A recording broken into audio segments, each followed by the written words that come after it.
Hello student, good morning. I am Renu Yadav. Student, हम आप लोगों को 5th चैप्टर पढ़ा रहे थे। 5th चैप्टर पहचान था। पहचान मुंशी प्रेमचंद की लिखी हुई एक प्रेरणात्मक कहानी है जो सामाजिक मूल्यों और मानव व्यवहार को लेकर लिखी गई है।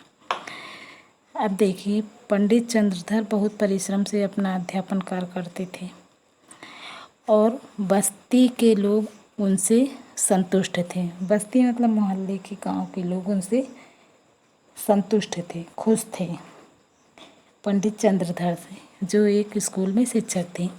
लड़कों की संख्या बढ़ गई थी और पाठशाला के लड़के भी उन पर जान देते थे। पाठशाला मतलब स्कूल के लड़के और पढ़ने वाले लड़के दोनों की संख्या बढ़ गई थी।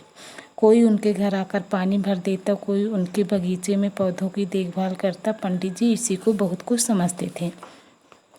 एक बार सावन के महीने में मुंशी बैजनाथ और ठाकुर रतिबल सिंह ने परिवार सहित अयोध्या की यात्रा की सलाह की। यात्रा की सलाह की मतलब अयोध्या जाने के लिए सलाह किया। सलाह मशवरा जिसको कहते हैं।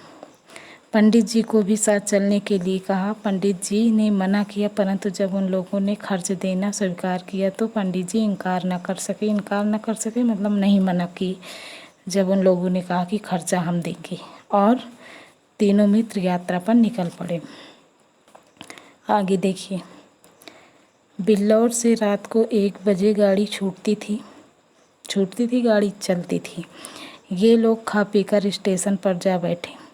जिस समय गाड़ी आई, चारों ओर भगदड़ सी मच गई। भगदड़ मतलब भाग दौड़ मच गई। हजारों यात्री जा रहे थे। इसी उतावली में मुंशी जी पहले निकल गए। उतावली मतलब जल्दी में। हजारों यात्री जा रहे थे, इसी जल्दबाजी में मुंशी जी पहले निकल गए। पंडित जी और ठाकुर साहब साथ थे। वे एक डिब्बे में बैठे।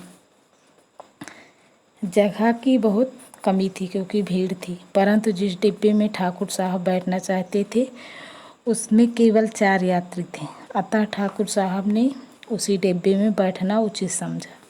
ठाकुर साहब ने डांट कर एक मुसाफिर माने यात्री को, ठाकुर साहब ने डांट कर एक यात्री को उठने के लिए कहा तो वह बोला, यह थाना नहीं है जहाँ जरा जबान संभाल कर बात कीजिएगा। ये कौन कहता है? उसी यात्री जिसको ठाकुर जी ने डांट कर उठने के लिए कहा। ठाकुर, तुम कौन हो जी? मुसाफिर, हम वही हैं जिन पर आपने जासूसी का अपराध लगाया था। अपराध मतलब दोष लगाया था, जिससे आप 25 रुपये लेकर टले थे। टले मतलब हटे थे। इतने में दूसरा लेटा यात्री जोर से ठहाका मारकर हंसा और बोला, अरे दरोगा साहब, आप ही नीचे क्यों नहीं बैठ जाते? यह थाना थोड़ी ही है कि आपके राज में फर्क पड़ जाएगा। फर्क माने अंतर। यहाँ आपका राज चलने वाला नहीं है। दूसरे यात्री ने कहा ठाकुर साहब को। मैंने तुम्हारा क्या बिगाड़ा है? मैंने तो तुम्हारी सूरत भी नहीं देखी, ठाकुर साहब ने कहा। दूसरे यात्री ने कहा, आपने मेरी सूरत भले न देखी होगी, पर आपके डंडे ने देखी है। इसी गांव के मेले में आपने मुझे बिना बात डंडे लगाए थे और अपशब्द भी कहे थे। ऐसा दूसरा जो मुसाफिर था उसने कहा। यह कहकर उसने पैर और भी फैला ली। पंडित जी अब तक चुपचाप खड़े थे, डरते थे कि कहीं मारपीट न हो जाए। अवसर पाकर ठाकुर साहब को समझाया। ज्यों ही तीसरा स्टेशन आया, ठाकुर साहब ने बाल बच्चों को वहाँ से निकालकर दूसरे डिब्बे में बैठाया। इधर दोनों ने उनका सामान उठाकर ज़मीन पर फेंक दिया। दोनों मुसाफिरों ने।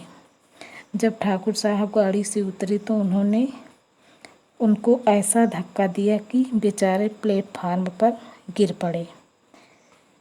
यहाँ तक इसे आप पढ़िए, और जो आपकी समझ में ना आए इसमें से वो आप पूछिए। इसके आगे आपको अगली क्लास में पढ़ाया जाएगा। Okay, thank you.